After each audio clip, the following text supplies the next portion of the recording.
The twilight hour had fallen quiet over the colony's edge. That brief silver-blue stillness when the twin suns dipped beneath the misted ridges and the shadows grew long across the Ferrocrete streets. It was the hour when the Zathari hunters returned to their dens, bellies full, claws cleaned, cubs tucked close beneath their armored arms. But for Varen, matriarch of the Stoneclaw line, the air carried a note that did not belong. It was faint at first, a subtle tremor in the scent patterns, a whiff of fear cutting through the warm musk of home. Her 6 eyes blinked once, twice, narrowing. The meal before her, strips of roasted wraith beast, went untouched. She rose slowly, every sinew shifting under 9 feet of predatory muscle, her spines clicking faintly against the den's walls, and then the alarm hit. A blaring, metallic klaxon split the dusk. The scent markers at the doorway changed instantly, emergency hues burning into the air. Her heart, built for the hunt, thundered. She didn't think. She didn't need to. Every instinct screamed the same word: cubs. Varen moved. The reinforced den door did not survive her exit. She struck it once, and the metal folded like paper, the frame buckling around her shoulders as she tore through into the corridor. Shocked workers leapt aside as she thundered past, claws scraping sparks from the walls. Predator, Apex, Zathari. Her kind had ruled 17 worlds before they had even joined the galactic community. Entire pirate bands told horror stories of Zathari mothers. Unstoppable. Unstoppable until the threat was gone. Until the nest was safe again.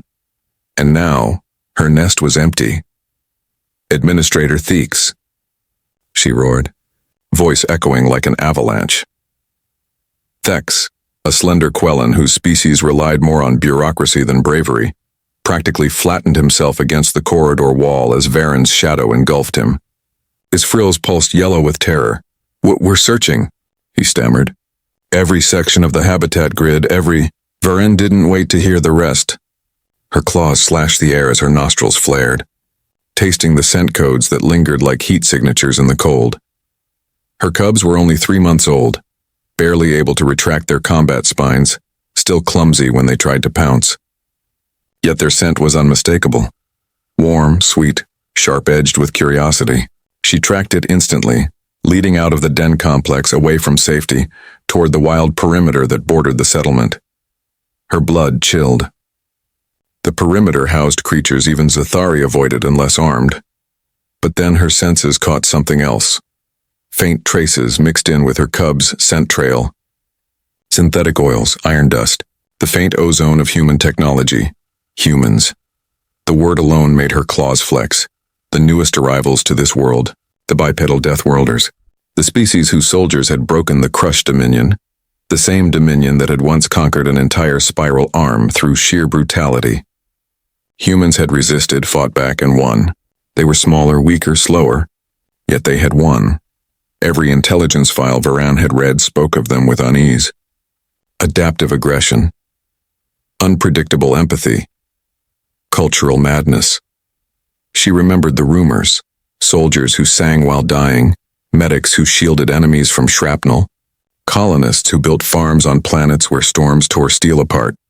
Now one of them had arrived on her world, a technician named Eli Grant, assigned to maintain the colony's power grid, and her cub's trail led straight toward his quarters. The wind cut across the ridge as she followed the trail, each step shaking the soil. The faint blue dusk painted her armor plates in cold light. Behind her, distant drones hovered in the air, scanning for movement, but she ignored them. This was not a colony issue. This was hers. As the settlement's structures thinned, she saw it. A small prefab shelter on the edge of the hab zone, lights dimmed, smoke rising gently from a vent. The scent grew stronger here, confusingly so, not fear, not violence, but warmth. Something soft, familiar. It made no sense. She approached silently, each movement precise, her claws extended, glinting like razors beneath the moonlight. Her breath was slow, controlled. From inside she heard a sound, not the whimper of frightened cubs nor the shuffle of prey. It was a low vibration, rhythmic, almost melodic. It rumbled through the air in a way her instincts didn't recognize. A growl? No. Something else. A hum. She hesitated only for a heartbeat, then pressed a claw to the door. The metal yielded under her strength with a shriek, and what she saw froze her blood. The human sat propped against the wall, his head tilted back, chest rising and falling in the deep rhythm of sleep. His face was open, peaceful, and vulnerable.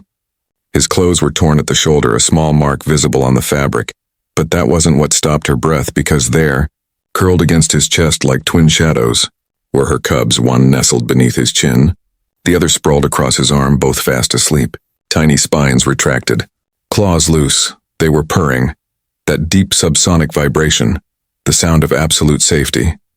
For a long, impossible moment, Varen didn't move. Every part of her predatory mind screamed in contradiction. This creature, this apex deathworlder, should have terrified them, yet they slept in his grasp as though in the heart of the nest. The human's hand moved slightly in his sleep, fingers brushing across Kree's back. The cub sighed, a contented chirr, and tucked herself closer to his chest. Varen's claws trembled. She could tear him apart before he even woke. One strike, one motion, but her instincts whispered another truth, quieter, older. The cubs would not purr unless they were utterly safe. Her breath caught, and then his eyes opened. Eli Grant stirred slowly, blinking up into the face of the predator that could have ended him in half a heartbeat. The room's faint light caught the reflection in his eyes, calm, clear, human blue. When he saw her, 9 feet of scaled fury filling his doorway, every claw unsheathed, he didn't flinch. He didn't even reach for a weapon. Instead, he smiled. "Hey there," he said softly, his voice low, almost soothing. "You must be Mom." Varen's pupils contracted. The translator on her wrist struggled to process his tone, his strange idioms. His words made no tactical sense. "You touched them?" she managed, voice a low growl. "Not at first," Eli said, glancing down at the cubs. "They came through the vent system, scared out of their minds. I tried talking, didn't help much, so I just sat still. Guess they decided I was furniture." He chuckled, that inexplicable human noise of amusement. Varen could smell no deceit. No fear either, only calm, and that warm undertone again, the same one wrapped around her cub's scent. It was protection. Genuine. Uncalculated. He reached up slowly, careful not to wake them. "They're fine," he murmured. "Sharp little fellas, though. Got me once when I moved." He showed the tear in his shirt, a thin scratch beneath. But they settled after that. Varen's claws lowered a fraction. "You did not retaliate? Against babies?" Eli's smile softened. "Nah, I just hummed a bit. Used to calm my sister's kids when they got spooked." The translator parsed the words, hesitated, then displayed the meaning. Comfort behavior toward offspring. Varen's throat rumbled with confusion. "You protect young, not your own?" "Of course," Eli said simply. "They're kids." And in that simple sentence, something ancient shifted inside her. The Zathari had always believed themselves the apex, supreme hunters forged by survival. Yet this fragile-looking being from a death world didn't conquer her cubs with strength or dominance. He calmed them with kindness. Her instincts screamed that this was impossible, and yet, here they slept.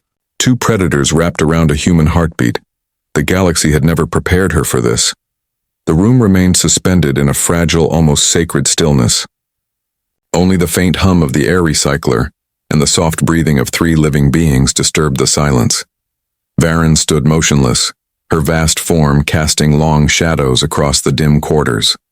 The alien smell of human habitation, metal, soap, and strange carbon oils, filled her senses, mingled now irreversibly with the familiar musk of her young. Her claws twitched involuntarily. Part of her, the ancient primal part, screamed to seize her cubs and flee. One yawned, a tiny, adorable snarl that bared miniature teeth, and pressed closer to Eli's side. The other flicked a tail across his chest. The human only smiled, a tiny twitch of lips that meant peace. Varen could hardly process the scene. Her instincts cataloged everything. The relaxed breathing, the subdermal warmth radiating from the human's body, the cub's slow heartbeats echoing in harmony with his. Their body chemistries were synchronizing, a phenomenon known only between packmates or bonded kin. Impossible between species, unthinkable, and yet it was happening. Something ancient stirred within her. Human. she said slowly, her voice vibrating with restrained energy. You do not fear them? Eli's eyes crinkled slightly. Should I? They are hunters, she hissed. Sharp-clawed, fast. They could shred unarmored flesh in seconds. He nodded mildly, looking down at the cub still drooling on his collar. Yeah, I noticed. They tried, her nostrils flared. And you still let them remain? Of course. He lifted one shoulder in that human gesture she'd seen soldiers use after battle. They were scared. You don't hit someone for being scared. You help them stop being scared. The translator hesitated on the last phrase as though the very concept resisted translation. When the meaning finally came through, Varen felt a strange chill along her spines. Her people had a saying. Fear is the edge of the fang. It meant fear was a weapon, something to be controlled, directed, or erased. But humans, these fragile creatures from their death world, treated fear as something to be soothed, to be comforted. How? She asked. Did you know they were afraid? Eli shifted slightly, careful not to disturb the cubs. Body language, breathing, the way they kept glancing at the door but puffing up their spines, trying to look tough while shaking. Seen it before. My nephew does the same thing during thunderstorms. Another human concept. A natural disaster from their homeworld.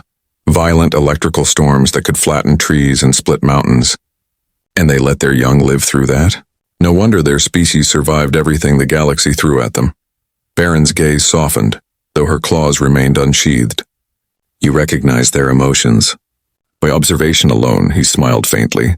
You'd be surprised how much people tell you when they don't talk. Her translator noted that the phrase people included her cubs. It shocked her more than it should have. A low rumble escaped her throat, not a growl, not quite a sigh. You risked yourself for offspring that were not your own. Eli frowned, brow furrowing slightly. That's not really how we think about it. They were kids. Scared kids. Doesn't matter whose. You are not of their kind. You owe them nothing. Maybe not, he said softly, but maybe that's what makes it matter. The words hit like a thunderclap.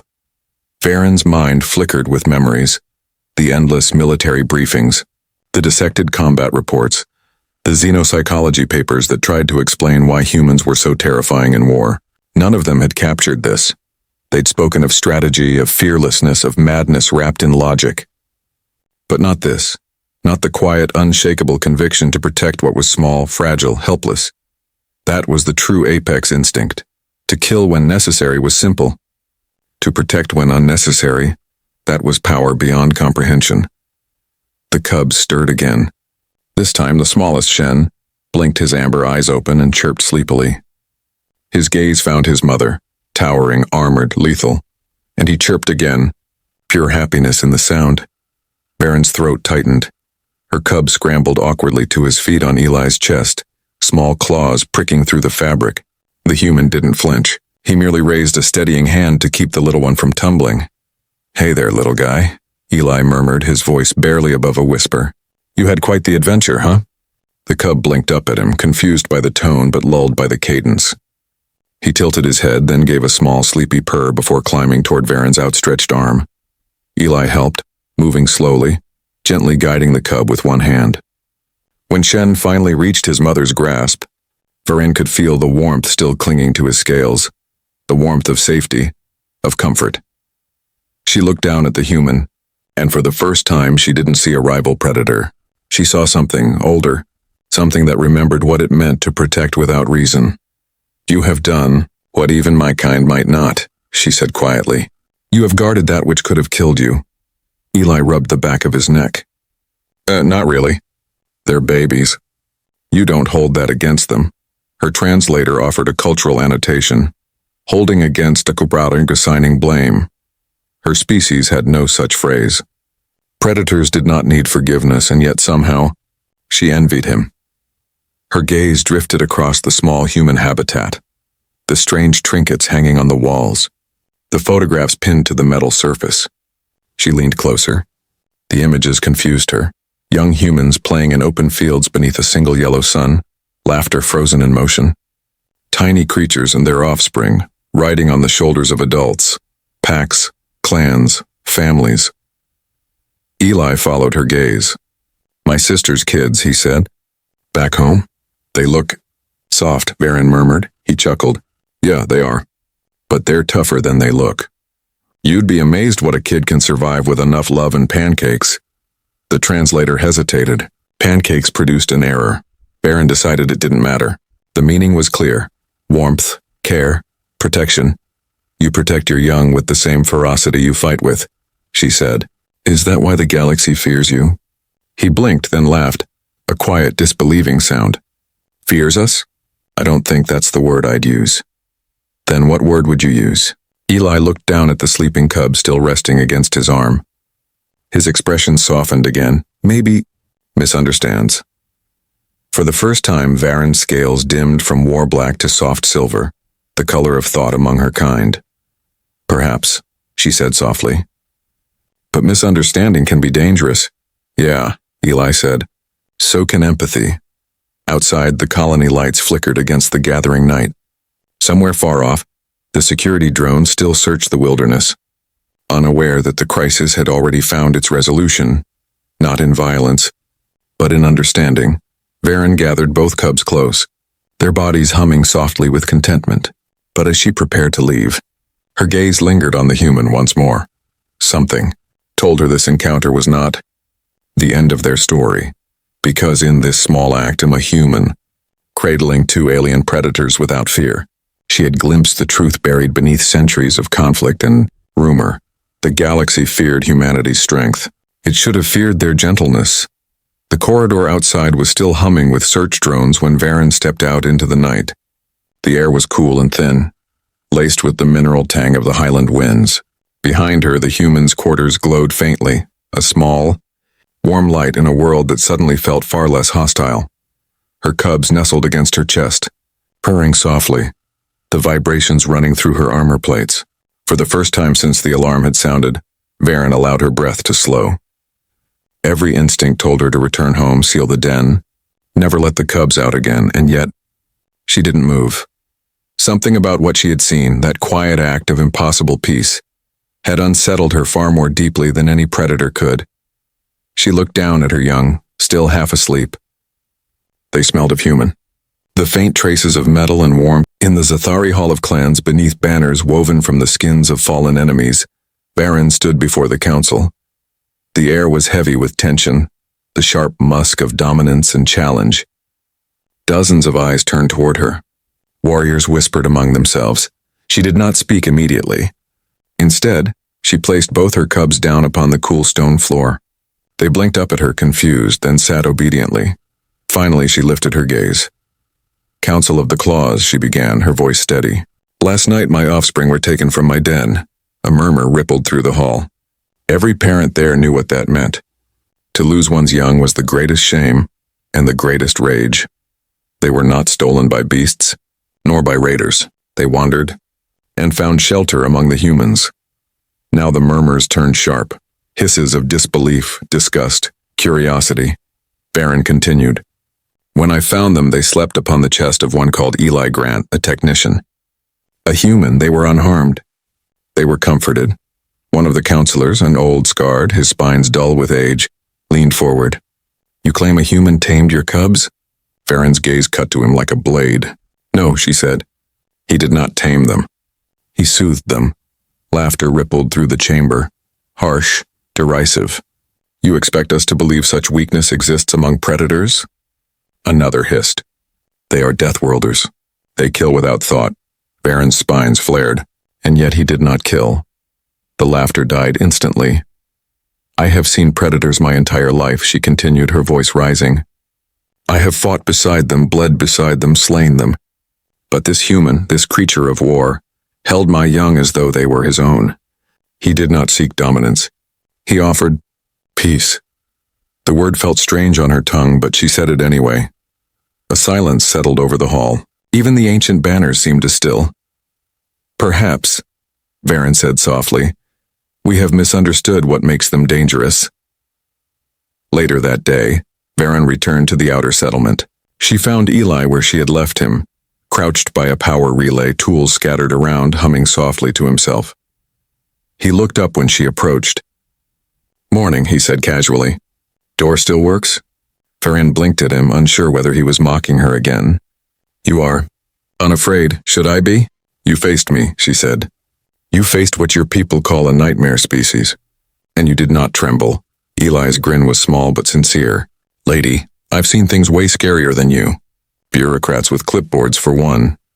Her translator flagged the term bureaucrat as administrative predator. She decided not to question it. Instead, she crouched down, her vast shadow covering him. You confuse me, human. He raised an eyebrow. That's mutual. My kind kill for family, she said. We destroy for blood, but you protect beyond your own. Why? Eli set down his wrench, eyes thoughtful now. Because someone's gotta. The translator hesitated, then supplied a voluntary assumption of responsibility. Farine frowned. There is no honor in risking for others. Eli smiled faintly. Then maybe you and I define honor differently. She stared at him for a long moment. And in that silence, something in her shifted. Not her claws, not her stance. Something deeper. The core of what she believed about strength. Maybe strength wasn't the ability to dominate. Maybe it was the courage to care despite danger. The day stretched on, and for the first time since the Zathari had come to this world, a human and one of their warriors worked side by side. Eli repaired the relay grid. Farine helped lift the shattered panels. They barely spoke, but each began to understand the rhythm of the other. Efficiency wrapped in instinct. By evening, the last cable hummed to life. The lights across the colony brightened. Eli wiped the sweat from his forehead. Not bad teamwork for a couple of apex predators, huh? Farine tilted her head. I did not attack you only because my cubs trust you. He grinned. I'll take that as progress. She considered him for a moment. You would risk your life for them again? Without question. And if I threatened you now? He looked up at her, eyes calm, voice steady. Then I'd still protect them. Even from you. For the first time in her life, Farine did not know whether to roar or bow. That night, as twin moons rose over the colony, Farine stood at the edge of the settlement and looked out at the human quarters glowing faintly in the distance. Her cubs slept in her arms, dreaming silver dreams. She remembered the look on the council's faces. The disbelief, the fear, the denial they would not understand. Not yet, but she did. The humans were not a threat because they were ruthless. They were a threat because they chose when not to be. They had the instincts of killers and the will to restrain them. They had the power to destroy, and yet they built instead. That made them unstoppable. That made them dangerous in a way no weapon could match. And as the stars shimmered overhead, Farine whispered into the night, not as a warrior, but as a mother. Perhaps the galaxy does not need to fear the humans, she said softly. Perhaps it needs to learn from them. Weeks passed and the rhythm of the colony changed. Where once the air between species had been heavy with tension, now there was something quieter. Not peace, but a truce built on unspoken understanding. The story of the predator's cubs had spread beyond the frontier, traveling through encrypted relays and rumor nets until every world that had ever whispered the word human spoke it now with a different tone. They were no longer seen only as the species that conquered death worlds, but as something stranger. The creatures who could calm monsters. Farine's clan had not accepted her tale at first. Warriors do not believe in softness. They believe in scars. But when she spoke, she did not preach.